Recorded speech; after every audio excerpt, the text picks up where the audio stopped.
இருக்குடா என்று சொல்லி 60 பிள்ளையும் தாரவாத்தியான் காசி விஸ்வநாதன் இந்த 60 பிள்ளையும் வந்த நாளையிலே மலையாளத்து மக்களுக்கு அங்க சந்தோஷம் பொறுக்கலடா.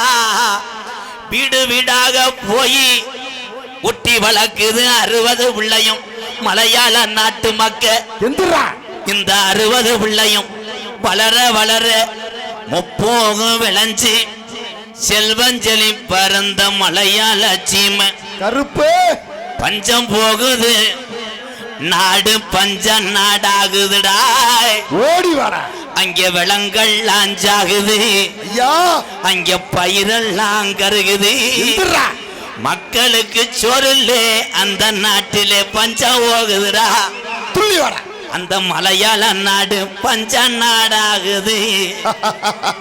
அப்ப மலையாளத்து அரசே பாட்டங்க காலத்திலிருந்து இந்த பஞ்ச வந்ததில்லை. இந்த பஞ்ச வர காரணம்